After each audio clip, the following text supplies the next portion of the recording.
Alright, what up people? It's your boy Chig from Guna Eagle Eye, coming to you again with a brand new video. And that's right, I'm in a Datsun. No, I'm not in a Datsun. Just literally waiting outside Tesco for an errand to be run. But in the meantime, I thought I'd come to you to do a video. Because, you know me, I like my daily transfer updates. So let's just get into it. Let's talk about the lead story. I know you guys are going to be wondering, what small windfall? Well, it seems as though Arsenal may be able to top up their transfer budget provided another deal goes through. Do you remember Ismael Bennacer?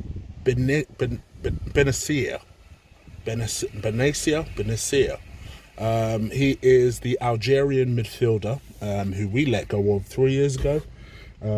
He currently plays for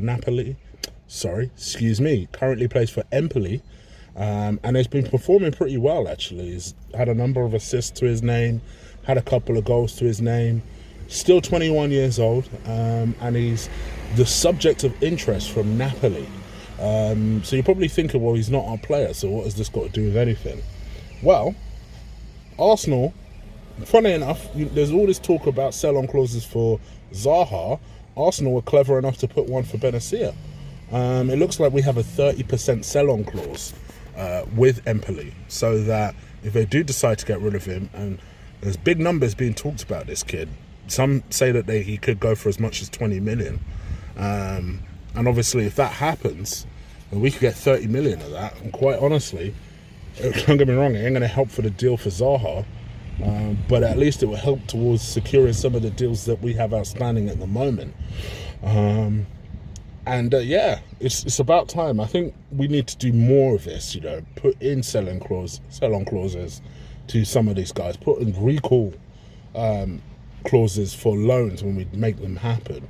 But Bennacer may be, I won't say the answer to all our prayers, but maybe the answer to a couple, just to top up the kitty a little bit.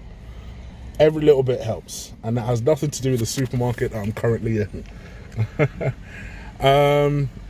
Let's talk about the next story. Wilfried Zaha. I think people were surprised I didn't go with this story initially in yesterday's transfer update. Nothing's really changed. It kind of is what it is. There's nothing really that I've not already mentioned or talked about on this channel. Wilfried Zaha wants to move. The club wants to move. There is a lot of talk of that Aubameyang may be the sacrificial lamb in order to get the deal done. I suppose the thing that has come out recently, and you've seen me kind of hint towards it in this particular video, is that it has been confirmed that Man United do have a sell-on clause for Wilfried Zaha, where they get 25% of any deal that we do. The idea of selling United Aubameyang and then giving them a further 25% for Wilfried Zaha, I can't tell you how much that does not sit right with me. It doesn't feel right, it doesn't sit right, and my thumb is right in the way of this. But, you know, for me, how do I feel about this Wilfried Zaha deal? I think I'd feel better about it if it doesn't mean that we sacrifice either Lacazette or Aubameyang. That to me doesn't represent a good deal. I'm not completely convinced by the kid, but even I have to admit, I think the front three of Wilfried Zaha, Lacazette, and Pierre-Emerick Aubameyang does seem like it'd be a pretty fearsome front three. They're talking in the range of 80 million. What I will say, in addition to that, though, is that Wan-Bissaka, whose deal was completed today, sorry, I can hear a flat tire. Wan-Bissaka, whose deal was completed today, initially Palace wanted 70 million for him. So I feel like a deal can probably be done closer to the £60 million mark. But even then, I still think that's too much for him. I'm not wholly convinced about Wilfried Zaha. I know people have given me stats and stuff to make the argument for and against. But, you know, this is why I feel like stats only tell part of the story and then tell the whole story. You know, I know what I see. Yes, is he an upgrade on Iwobi? Yeah, but only just.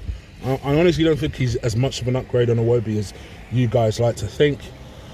What I will say, though, is that the guy is so desperate for the move. I mean, he's pleaded with Palace that, listen, if Arsenal do come in with an offer, please don't make it too difficult. This is his dream move. That he loves Palace, but Arsenal is his heart. You know, he was a supporter. You know, he even came out recently and said he still is a supporter deep down. If he was really that much of a supporter, he wouldn't be banging in goals against us, because every time Zaha plays against us for Palace, he turns into a world beater. From Crystal Palace's point of view, they've lost one of their best players. To lose their very best player does seem like a bit of a horrendous sum for them. Having said that, they've just had 50 million for Wan-Bissaka. They're going to have 75% of whatever deal goes through for Zaha if Arsenal are to be brave enough and actually make that deal happen. I don't see the deal happening. I've got to admit, I think that'd be crazy to sell. To buy Wilfried Zaha and sell Aubameyang. But, you know, football's a strange thing, and who knows what will happen. But yes, Wilfried Zaha supposedly wants to move. Arsenal want to move. ... I guess.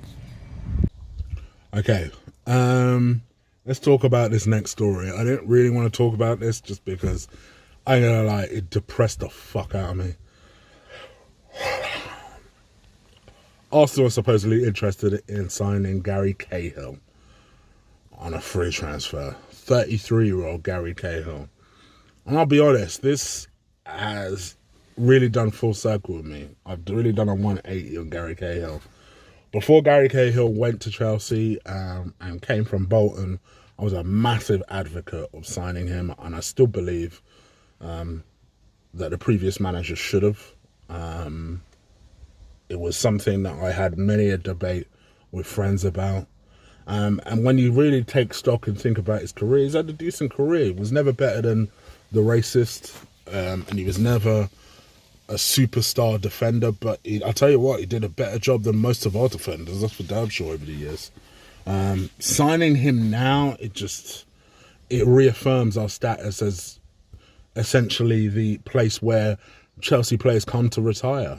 We've seen what Cech has done. He literally had his little four-year stint and then fucked off back to the club that he truly loves.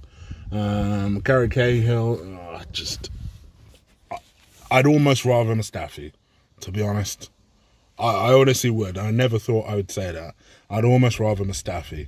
I see no upside of signing Gary Cahill. Some might say Premier League experience, whatever. But no, thank you. For me, I think, you know, he's being linked with the likes of Aston Villa, being linked with the likes of Norwich and us. I mean, you look at the calibre of teams that are being linked with him, and for some reason we're thrown in there. I will say this, for me, I think this is paper talk more than anything. I think anytime there's a free transfer, Arsenal are going to be linked with it, especially if it's a problem position for us as central defence. Everybody knows this. Everybody knows we're on the market for something. We're having problems closing out the Saliba deal. You know, supposedly the Isso deal is now dead. You know, the player has said that he is prepared to stay at the club, and the club have refused any attempt at any negotiations with Arsenal Football Club. So it looks like any deal for Isso is dead. But Gary Cahill, please, I hope not. Gary Cahill is the next one that we're being linked with. After that is Lewis Dunk. Lewis Dunk for Brighton. Number of clubs are after him: us, Everton, and Leicester. Which, let's be honest, that's our market. Those are our closest rivals at the moment, as depressing as that is. But Lewis Dunk, I think, is something that I think a lot of clubs are starting to realise that actually is a quality player. Brighton have slapped a price tag of 30 million. Not a huge surprise to me. He's 27 years old. Probably a key candidate as someone who's going to get their first England cap if he's not already got one. For me, I'm a big fan of his. A big guy, 6'4". He's not necessarily a ball playing defender, but he's strong, he's aggressive, he's tough tackling, and we could do with some of that, to be fair. So yeah, Lewis Dunk for 30 million I think is probably out of our price range. But if we can work out something, maybe negotiate something with Brighton, I'll be well up for that. Especially if we get Saliba alongside that, I'll be like, yeah, okay. Now, next, what's the next position we're going for? Oh, Tierney as well? Cool. Next, what's our next position? This is the way we should be thinking. So yeah. And then finally, just on a bit of a depressing note, there's a lot of stories going around today that Arsenal have slapped a price tag on Pierre-Emerick Aubameyang. You see, where other teams are talking like, look, you want Wilfried Zaha, 80 million. You know, if you want X player, 60 million. If you want Lewis Dunk, 30 million. We just want our money back, apparently, on Aubameyang. A £56 million price tag has been placed on Aubameyang. Like, that's going to put off United. So I actually think that it is part of Arsenal plan to sell to United, which is not going to go down well. But, yeah, for me, let's see what happens. Yeah, Pierre-Emerick Aubameyang, £56 million price tag. All right, guys. I hope you guys have enjoyed this video, apart from me continuously sticking my finger in the camera. I need a selfie stick, really. That's what I need for this. But yeah, I hope you like this video. Please do crush that like button for me. You know it drives traffic to the video, and it's really important. So please do that for me. If you like this video, crush, destroy, drop kick the shit out of that like button. I appreciate it when you guys do that. All right, I'm out of here, people. Take care. Peace.